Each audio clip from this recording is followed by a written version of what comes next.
Para mí es un gusto poder estar el día de hoy aquí y sobre todo con un tema tan interesante y sobre todo que es un tema que no es solo para los médicos internistas, sino vamos a ver cómo esto involucra prácticamente a todas nuestras especialidades. Entonces, la verdad, trataré de abordar un tema que es bastante amplio, pero quiero resumirlo en 4 puntos, que serán la introducción, la relevancia, la trombosis y sus causas, y hablar propiamente de lo que es la tromboprofilaxis. Como breve introducción, pues no podemos olvidar que si vamos a hablar de trombosis, tenemos que ver qué sistemas están involucrados.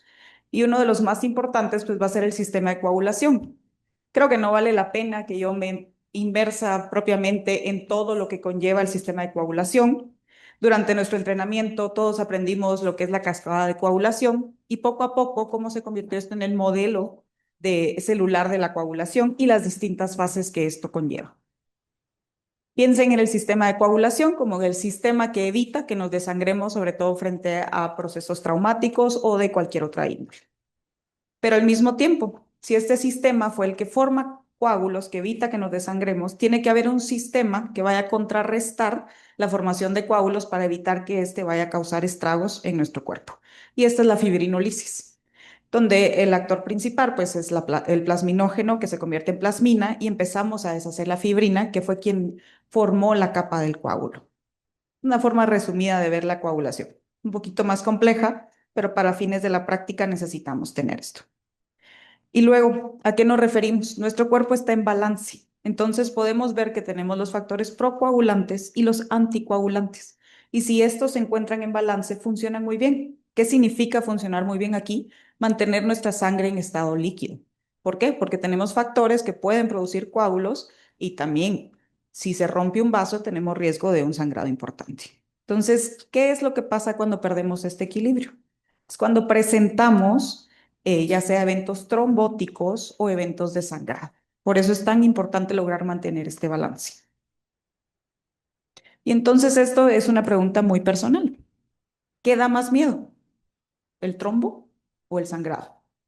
Y durante la última semana previa a esta charla, me tomé la tarea de hacerle esta pregunta a distintos médicos en distintas especialidades y quedé muy asombrada del tipo de respuesta, porque al final respondemos según lo que estamos acostumbrados. Entonces, incluso les digo, no todos piensan igual. Entonces le pregunté a diversos ginecobstetras y yo dije, pues la reacción principal ha de ser, le tienen más miedo a que alguien sangre, ¿no? Pensando en cesáreas y de todo. Pero había un grupo que decía que le tenía más miedo a la trombosis y me dices que si sangra, yo sé qué vaso se rompió y cómo repararlo. Pero si se trombosa, ¿qué puedo hacer? Me dice. Entonces dije yo, bueno, pues me pareció un punto de vista muy importante y como les digo, si ustedes se hacen esa pregunta, pues probablemente se van a encontrar en incertidumbre. Y es más, y dije yo, bueno, ¿y la inteligencia artificial a qué le tendrá más miedo? Y fue muy sabia y me contestó que depende. Y exacto, va a depender del caso del paciente, a qué le vamos a tener más miedo. Entonces, cuando hablamos de trombosis venosa profunda, las generalidades, pues tenemos que saber que es algo que no se da por un único factor, es multifactorial. La gente no se trombosa solo porque sí. Es una causa muy importante de morbilidad y mortalidad y está descrita como la tercera causa de mortalidad a nivel mundial.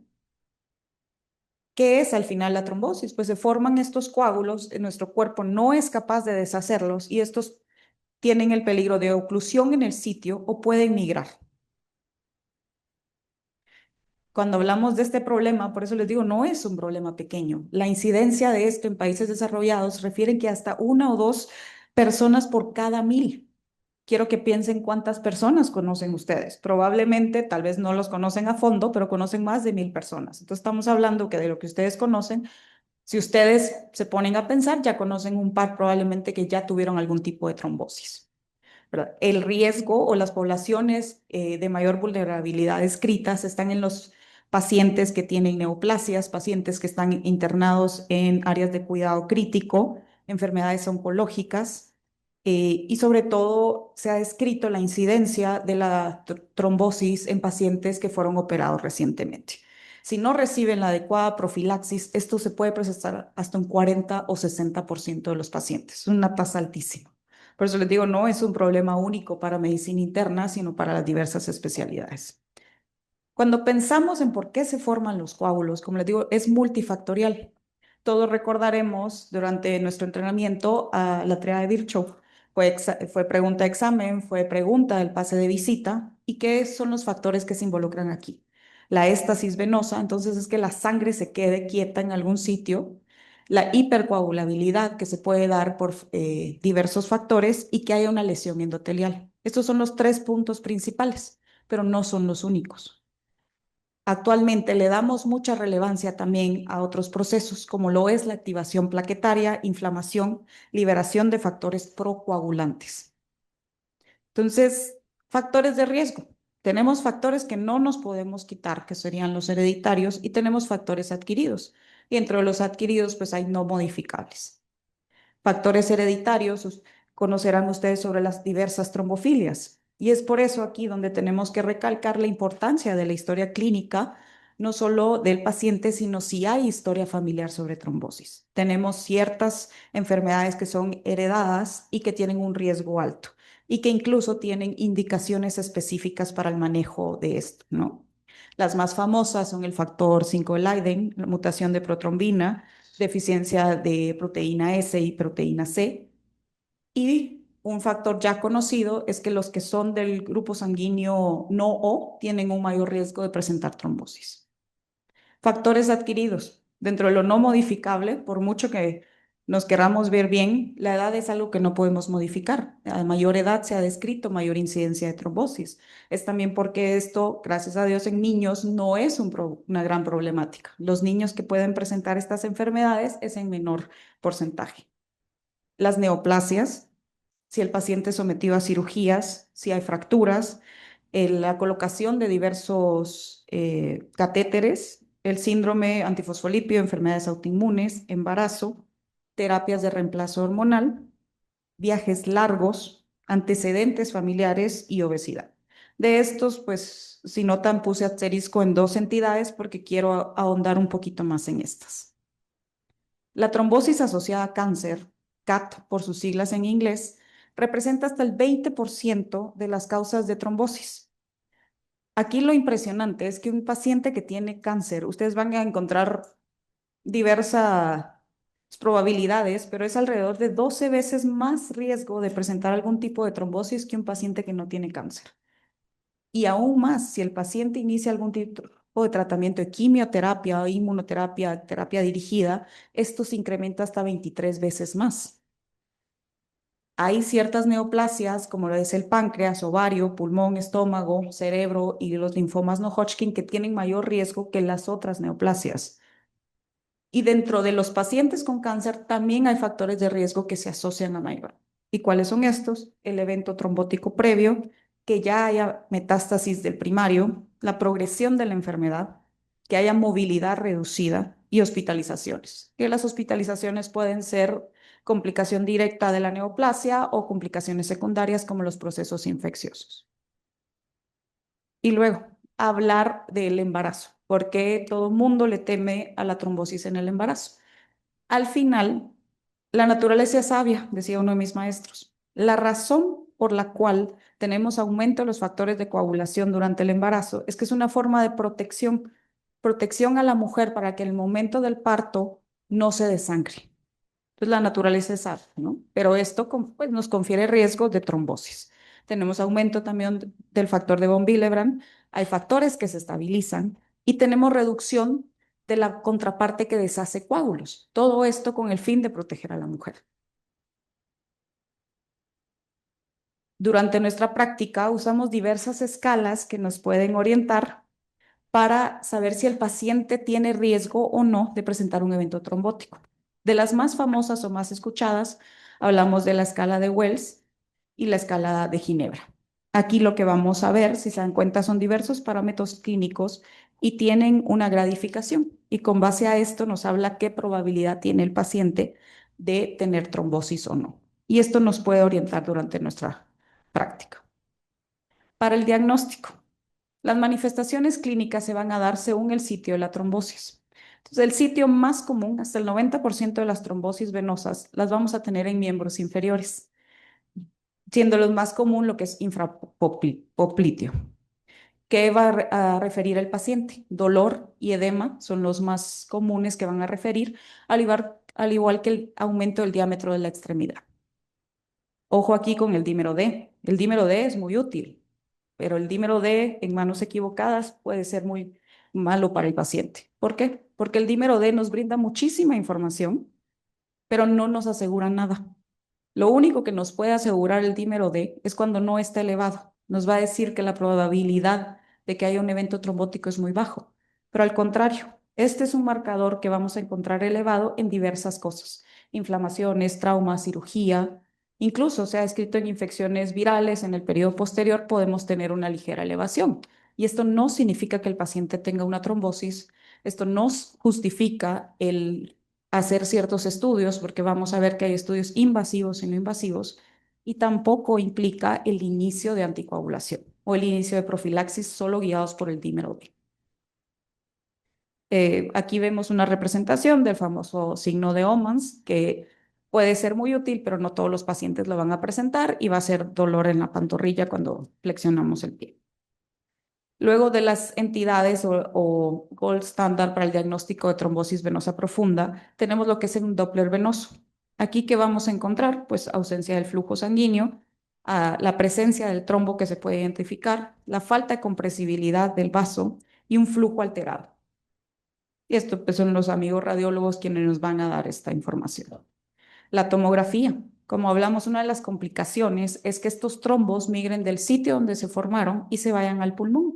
Y es una de las entidades más peligrosas con mayor mortalidad a la que nos enfrentamos, que es la tromboembolia pulmonar.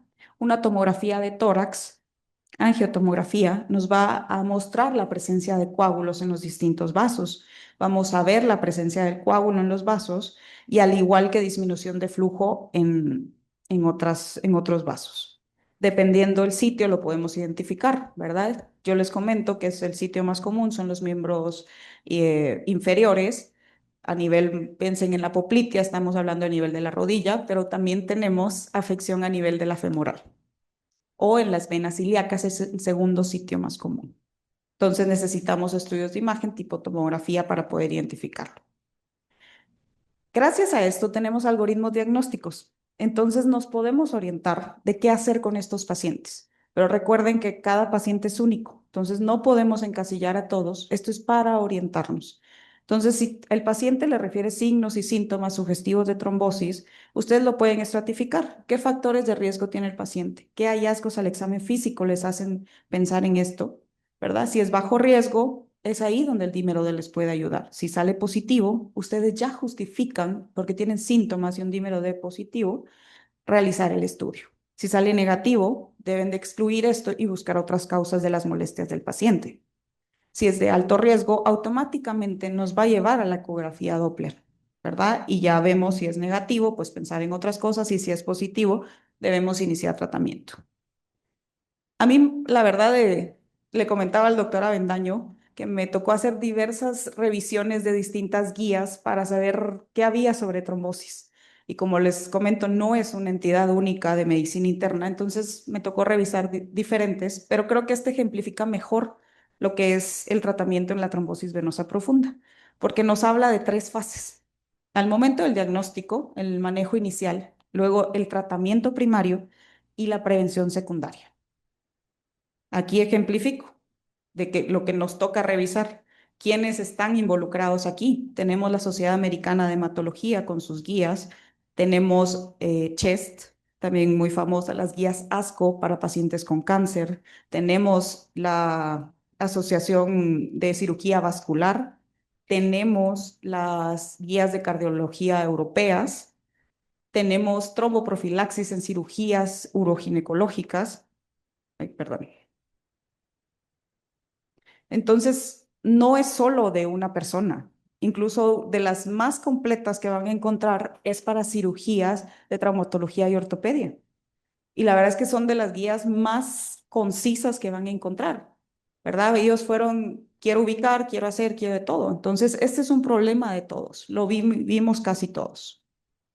¿Qué preguntas es muy importante que pensemos en ellas y vamos a contestar? Porque incluso son preguntas que les va a hacer el paciente a ustedes. Entonces, esto ¿Por qué fue provocado esta trombosis? Si hablamos que lo normal es que nuestra sangre se encuentre en estado líquido, el cuerpo lucha por mantenerla en estado líquido, ¿qué pasó ahí? ¿Fue un factor de riesgo transitorio o estamos hablando de un crónico? ¿El manejo puede ser ambulatorio o debe ser hospitalizado? ¿Qué criterios debe de cumplir el paciente para esto? No es lo mismo un paciente que tiene trombosis venosa profunda en la pierna derecha a uno que ya tiene tromboembolia pulmonar o la extensión del trombo. El tipo de tratamiento va a ser anticoagulación, trombolisis en algunos casos, que puede ser mecánica o que puede ser con medicamentos, o el paciente tiene demasiado riesgo de sangrar con estos medicamentos que debemos optar por la colocación del filtro de vena cava. ¿Y cuánto tiempo le van a dar de tratamiento? Hay muchas personas que nunca se han enfermado y que de la nada vienen y ya tienen y presentan una trombosis. Es cambiarle la vida a un paciente, decirle que le van a iniciar medicamento. La adherencia en estos pacientes al inicio nos cuesta mucho porque no están acostumbrados a tomar medicamentos. Entonces, poderles dar una respuesta al paciente de cuánto tiempo lo debemos anticoagular va a ser de las preguntas más difíciles de contestar. Opciones de medicamentos. Tenemos varias. Al inicio contábamos solo con la heparina no fraccionada y estamos hablando de alrededor de 1916. Y esto fue cuando el doctor John Hopkins empezó con el uso de la heparina no fraccionada, que se encontró que con el uso de esta empezó a disminuir las tasas de trombosis posoperatorias. A finales de los 80 es cuando aparecieron las heparinas de bajo peso molecular, donde su utilización tuvo un auge y vimos mucho. La verdad es que el uso de estas permitió que fuera un perfil más seguro para el paciente y aún así con excelentes tasas de éxito. El uso de warfarina también, fondaparinux, anticoagulantes orales no antagonistas de la vitamina K, también ya cobraron su importancia. Entonces, cuando hablamos de cómo funcionan estos, ¿verdad? Recuerda que yo hablé del sistema de coagulación, cómo se forman nuestros trombos. Y tenemos la trombina y el factor 10A como actores principales. Y estos pues entran con la cascada de coagulación, se forma el trombo. Y del otro lado tenemos la heparina no fraccionada y su efecto que va a ser sobre ambos, sobre la trombina y sobre el factor 10A. Y eso permite una anticoagulación y evita la prevención de trombos. Luego tenemos las heparinas de bajo peso molecular. Si pueden notar en el diagrama, pues aquí ya su acción es únicamente sobre el factor 10A, pero cumplen la misma función, al igual que el fondaparinux. En diversas guías vamos a encontrar las dosis, en qué momento utilizarlos, en quienes sí, en quienes no. Vamos a encontrar si el paciente renal es candidato, con cuánto de tasa de filtrado podemos utilizar, cuáles son seguros para el uso durante el embarazo, cuáles no. Y una de las cosas fascinantes es que si nos remontamos a guías, incluso hasta del 2012, 2008, 2012, tal vez en el 2012 es cuando hubo el cambio más importante, pero de ahí en los últimos años las guías se han mantenido iguales, las viven actualizando, pero nadie, bueno, tal vez solo los anestesiólogos europeos son los que han ido modificando el año pasado, pero de ahí la mayoría nos hemos mantenido estables porque las cosas funcionan. Entonces es aquí donde mucho el juicio clínico, qué han usado, cómo les ha ido también, ¿verdad? Y saber identificar qué se puede usar y qué no se puede usar en ciertos pacientes es lo que les va a orientar. Como les comento, ya tenemos el uso ya de medicamentos orales, ya no solo la warfarina, tenemos los nuevos anticoagulantes que tienen utilización. Parte aquí de lo más interesante es que hay ciertos medicamentos donde se ha visto mayor efectividad y seguridad en ciertas patologías, por ejemplo, en pacientes con cáncer del tracto gastrointestinal, donde se prefiere el uso de un medicamento sobre otro. El tratamiento primario, la segunda fase. Ya sacamos al paciente de la parte aguda y ¿qué viene ahora? El tratamiento primario nos referimos al tiempo mínimo que debe recibir anticoagulación en dosis terapéutica. El tiempo estimado se habla de 3 a 6 meses, ¿verdad? Algunos van a decir máximo 3 meses y es aquí donde la individualización del paciente va a ser lo más importante.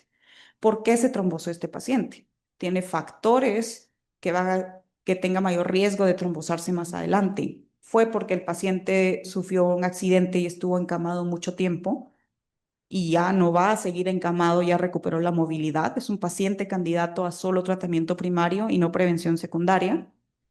Es un paciente que tiene una neoplasia, que va a estar recibiendo quimioterapia y que tiene riesgo de volver a trombosarse.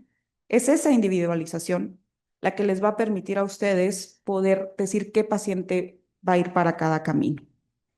También está escrito quiénes se van a beneficiar de dar tratamiento primario, que recuerden que es darlo a dosis de anticoagulación durante 6 a 12 meses, pues son pacientes que tienen factores crónicos, pero que se espera que mejoren. Entonces, por ejemplo, movilidad por medio de rehabilitación, que sabemos que entre mayor rehabilitación se espera que haya una mejoría. Entonces, darles ese beneficio de la anticoagulación, ese tiempo extra está escrito y sí es recomendado. Y luego pasamos a la prevención secundaria, que son esos pacientes que ya no van a recibir las dosis de anticoagulación, pero se van a quedar, por ejemplo, con dosis mínimas de algún medicamento. ¿Quiénes son estos? Estos pacientes está descrito en la trombosis no provocada, la trombosis que no sabemos, o sea, no fue por inmovilidad, no fue por un trauma, no fue por algo, una causalidad directa. Tiene factores de riesgo crónicos, y aquí, por ejemplo, la Sociedad Americana de Hematología prefiere el uso de anticoagulación ante el uso de aspirina.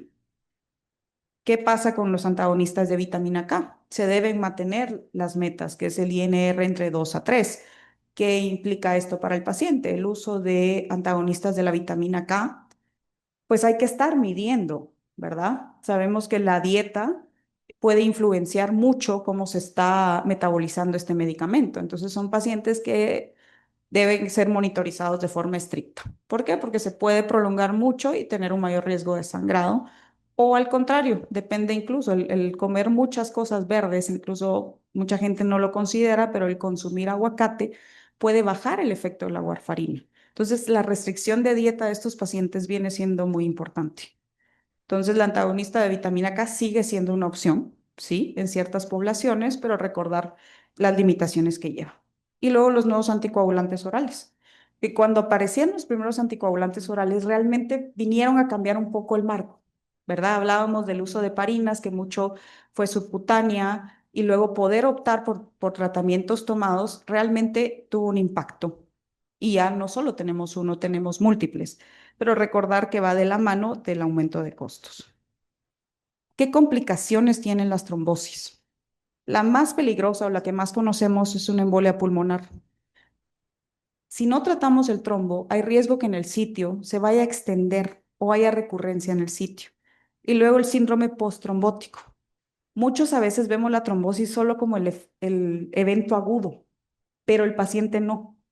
Depende el grado el tamaño del trombo, el sitio, y como lo más común es que inicien alrededor de las valvas en las piernas, ¿verdad? Ya eso que quedó dilatado no se recupera al 100%. Entonces, muchas veces el paciente, los dolores y molestias que le refirieron a ustedes inicialmente, los siguen presentando, pero ya no hay un trombo visible, se hace un rastreo y ya solo se encuentran datos de que hubo un trombo. Entonces, hasta en un 5% de los pacientes que tuvieron un evento trombótico, el síndrome posttrombótico tiene un impacto en la calidad de vida que el paciente ya no se siente bien. Entonces, tratamos de evitar que lleguemos a eso. La hipertensión pulmonar tromboembólica crónica es una complicación que media vez la tengamos, realmente el manejo y los cuidados de estos pacientes pues es muy delicado. Y luego, pues, la hemorragia secundaria a tratamientos. Entonces, la idea de que yo hablara primero de la trombosis venosa profunda antes de la tromboprofilaxis es para que vieran qué es lo que queremos evitar. Y si hay forma de evitarlo, es lo mejor que podemos hacer por el paciente. Tal vez de los mensajes más importantes es que la mejor estrategia para reducir el impacto de la trombosis posoperatoria es la prevención. Si podemos evitarle todas estas complicaciones al paciente, éxito. ¿Cuál es el objetivo? Evitar los eventos tromboembólicos, evitar las secuelas a largo plazo, evitar las recurrencias, el síndrome posttrombótico que lo puede dejar postrado en cama, hipertensión pulmonar, y reducir la mortalidad asociada a estos eventos. Podemos tener nosotros eventos trombóticos masivos donde el paciente llega a fallecer. Entonces, objetivos. ¿Qué métodos de tromboprofilaxis tenemos? Tenemos una movilización temprana, métodos mecánicos y métodos farmacológicos. Segundo punto importante, individualizar al paciente. Por eso la valoración del paciente es tan importante. Conocer al paciente, conocer quién es la familia, qué, qué riesgos tiene este paciente.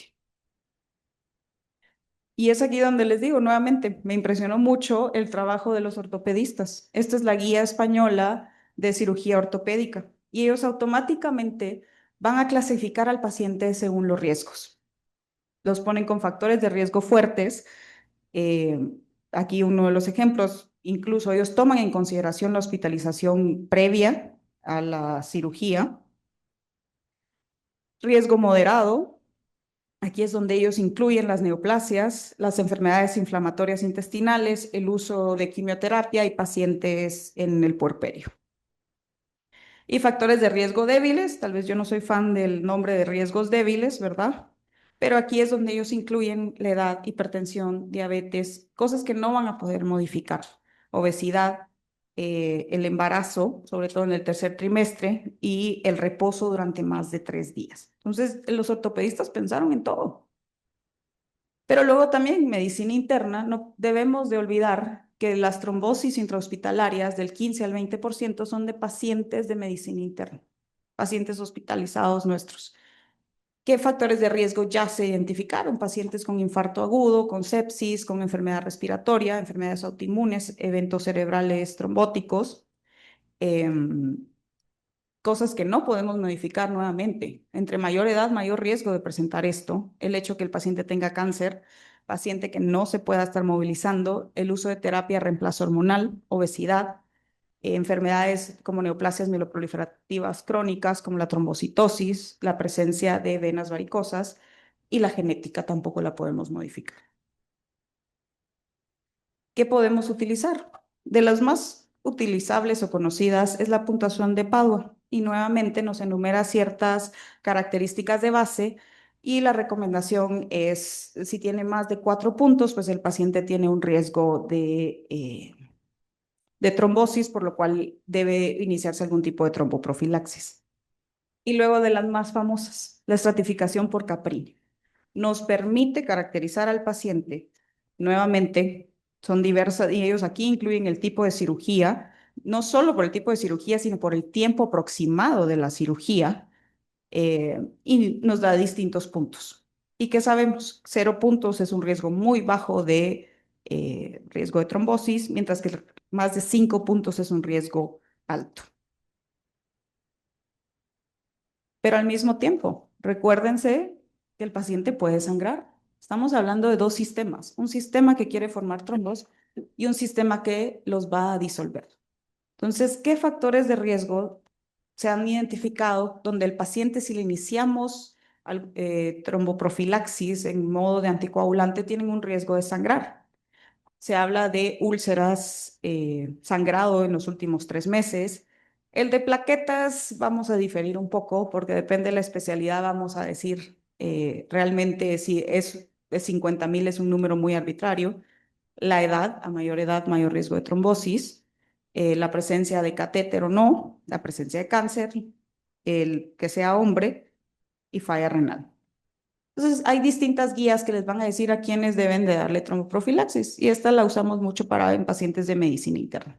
El score de Padua, mayor de 4 puntos y diversos factores de riesgo. Por eso se debe individualizar. Si se dan cuenta, es una tabla extensa, entonces no podemos encasillar a todos los pacientes en lo mismo.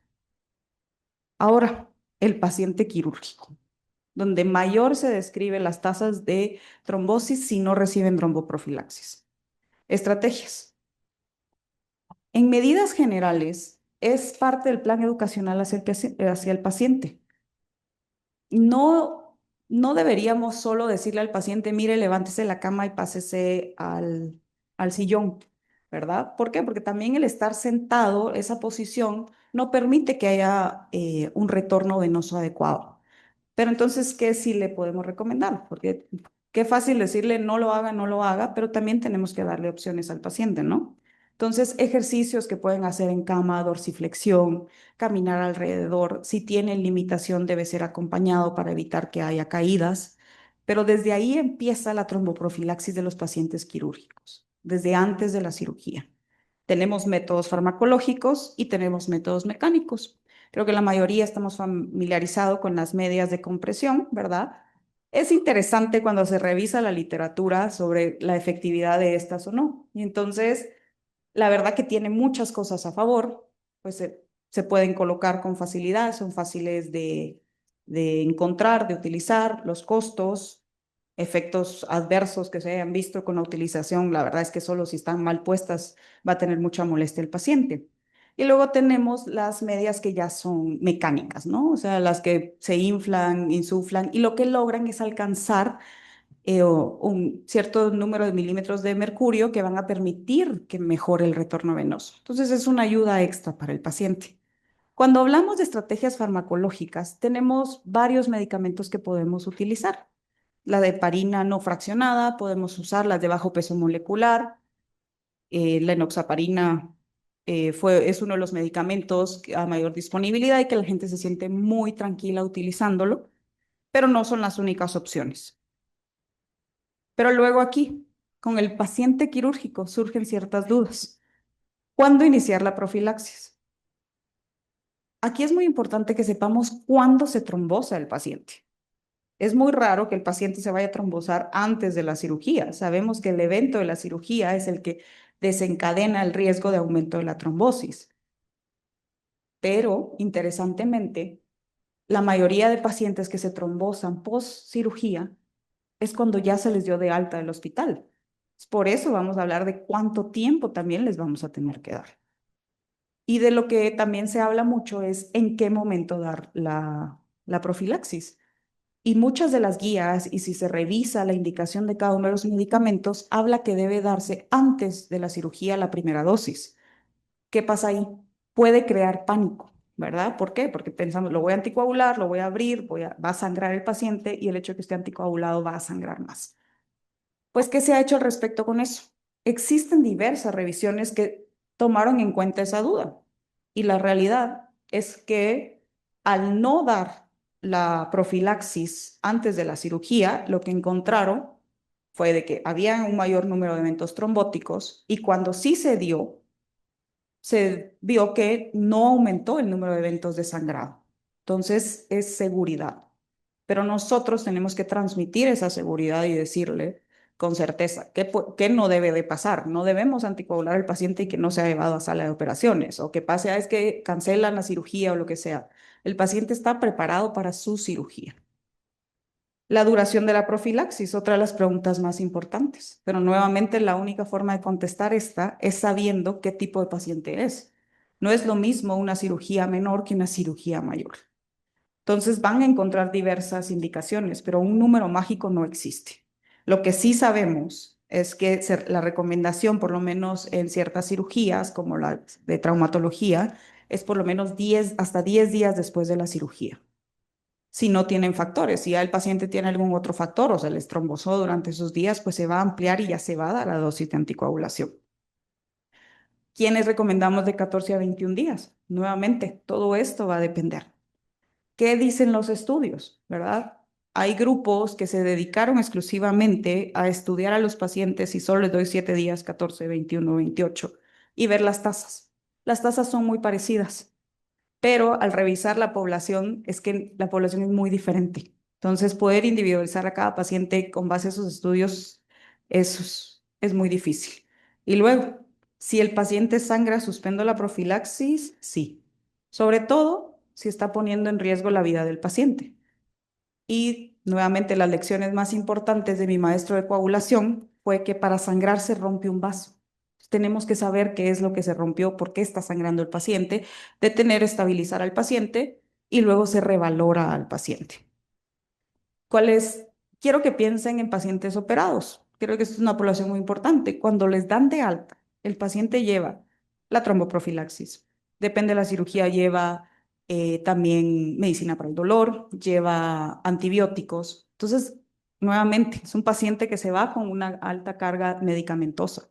Entonces, la formación de úlceras por estrés solo por la cirugía ya es un riesgo y luego por el uso de tanto medicamento, ¿no? Entonces, El sangrado de tracto gastrointestinal es uno de los sitios más comunes que sangran los pacientes cuando se encuentran con tromboprofilaxis.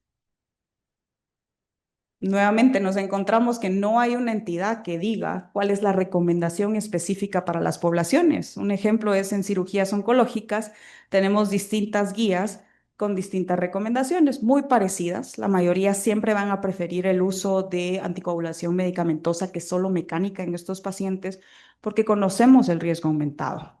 Como les digo, aquí algunos ponen los días, otros dicen que se debe valorar, algunos ya incluyen que se debe considerar el inicio preoperatorio de la profilaxis farmacológica.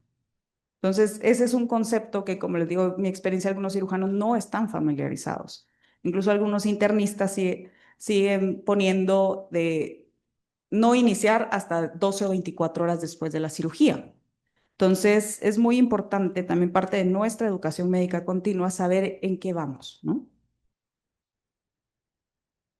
Y para concluir, pues saber, ¿verdad? Nuevamente que la trombosis es una causa muy importante de morbi y mortalidad.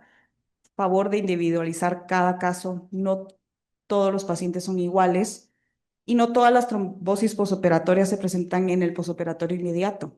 Se ha descrito que incluso en cirugías ginecológicas el riesgo es hasta los 3 meses. Entonces, lo que se debe hacer es individualizar a esa paciente y saber qué factor de riesgo tiene, ¿no? Y la prevención es la mejor herramienta.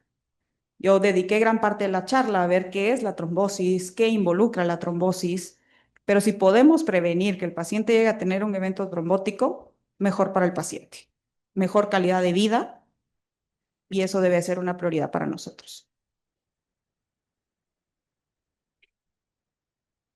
Muchas gracias y pues estamos en el marco de celebrar el Día Mundial de la Trombosis el 13 de octubre. No sé si alguien tiene alguna duda.